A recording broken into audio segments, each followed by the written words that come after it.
We often take a sip of water without a second thought, but what if that sip contained tiny particles, invisible to the naked eye, that could harm our health? This is the unsettling reality of microplastic contamination in our drinking water. Microplastics are minuscule pieces of plastic, less than 5 millimeters in diameter, that have infiltrated nearly every corner of our planet.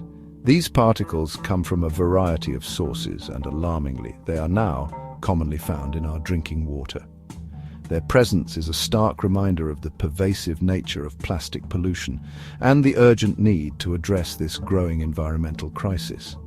We must understand the origins of these microplastics, how they infiltrate our water systems, and the potential risks they pose to human health.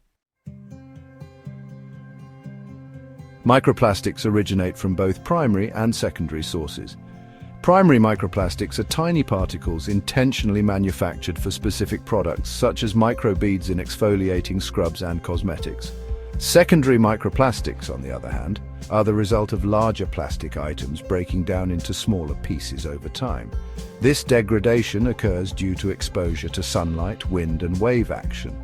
Imagine a plastic bottle discarded carelessly.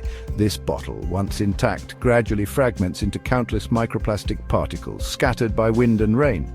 Similarly, synthetic clothing releases microfibers during washing, which then enter wastewater systems. Even car tires, through wear and tear, contribute significantly to microplastic pollution, shedding tiny particles onto roads that are then washed into drains and waterways.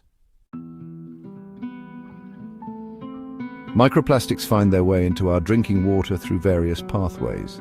Wastewater treatment plants, ill-equipped to filter out such small particles, often release water containing microplastics back into rivers and lakes. These contaminated waterways often serve as sources for drinking water. Additionally, plastic bottles exposed to heat, like those left in cars, can leach microplastics into the water they contain. Furthermore, plastic pipes used in water distribution systems can degrade over time, releasing microplastics directly into our taps. Once these particles enter the environment, they persist for hundreds of years, accumulating in water bodies and eventually finding their way into our glasses.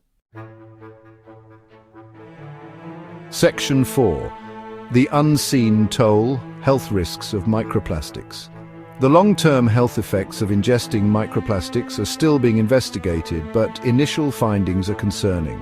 These particles can act as vectors for harmful bacteria and pollutants, transporting them through the environment and potentially into our bodies. Studies on marine life have shown that microplastics can disrupt endocrine systems, leading to reproductive issues and developmental abnormalities. While research on human health is ongoing, there are concerns that similar effects could occur in humans. Furthermore, some microplastics are small enough to cross the blood-brain barrier, raising concerns about potential neurological impacts. The presence of these particles in our drinking water is a stark reminder of the interconnectedness of environmental and human health.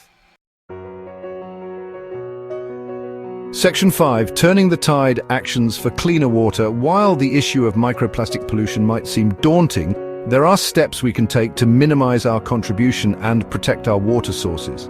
Reducing our reliance on single-use plastics is crucial. Opting for reusable alternatives like water bottles and shopping bags can significantly decrease plastic waste.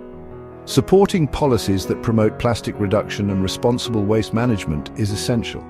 Investing in advanced filtration systems for both wastewater treatment plants and home use can help remove microplastics from water. Finally, raising awareness about this issue within our communities can empower others to make informed choices. By taking collective action, we can mitigate the risks of microplastic pollution and safeguard the health of our planet and ourselves.